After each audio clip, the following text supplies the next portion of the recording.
কানাডায় আপনি পড়াশোনা শেষ করে দেশে ফেরত যাবেন না, এই কমন গ্রাউন্ডে কিন্তু প্রচুর স্টুডেন্টদেরকে বাংলাদেশ থেকে ভিসা রিফিউজ করে কানাডা। হ্যালো, আমি মোহাম্মদ কায়সুর রহমান। আমি একজন regulated Canadian immigration consultant RCIC।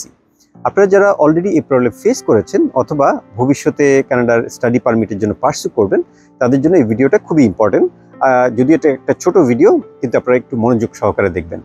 সেটা হচ্ছে যে আপনি স্টেটমেন্ট অফ পারপাসে খুব ক্লিয়ারলি উল্লেখ করতে হবে যে আপনি আপনার পড়াশোনা শেষ করে আপনার স্টাডিটা কিভাবে ইমপ্লিমেন্ট করবেন, আইদার কানাডায় অথবা বাংলাদেশে। বাট আপনি যদি মনে করেন যে শুধু কানাডায় ইমপ্লিমেন্ট করবেন এবং কানাডায় থেকে যাবেন, সেটা না।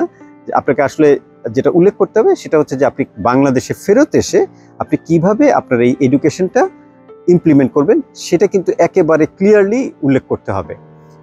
এটা উল্লেখ করার কয়েকটা ওয়ে আছে। এক নম্বর, যেমন আপনি যদি ফ্রেশ গ্রাজুয়েট হন, তাহলে বলতে পারেন যে আমি অ্যাজ এ ফ্রেশ গ্রাজুয়েট আমার খুব অপরচুনিটি আছে, যদি কোনো আমার বিদেশি ডিগ্রি থাকে তাহলে এখানে এসে ফার্দার টিচিংয়ে যাওয়ার জন্য বা রিসার্চ করার জন্য।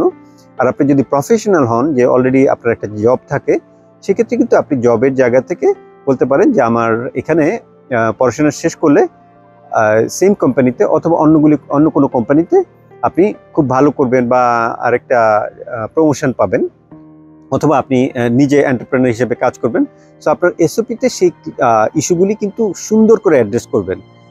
বেশিরভাগ স্টুডেন্টরাই মনে করেন যে আমার অনেক দিনের ওয়ার্ক এক্সপিরিয়েন্স আছে বা আমার ভালো IELTS আছে, আমার এটা হয়তো খুব বেশি প্রয়োজন নয়। খুব বেশি প্রয়োজনের ব্যাপারটা না, ব্যাপারটা হচ্ছে যে যেই কয়েকটা ইস্যু আছে, যেমন ধরেন আপনি পড়াশোনা কেন করবেন এবং এই পড়াশোনা শেষ করে আপনি কেন আসবেন, আপনার ফ্যামিলি কিভাবে অ্যাড্রেস করবেন, অথবা আপনার যদি অ্যাসেট থাকে সেটা কিভাবে টেক কেয়ার করবেন। এই ইস্যুগুলি কিন্তু আপনাকে প্রত্যেকটা ইস্যু একেবারে পুঙ্খানুপুঙ্খ আপনি অবশ্যই অ্যাড্রেস করে যাবেন, কোনোটা বাদ দিবেন না।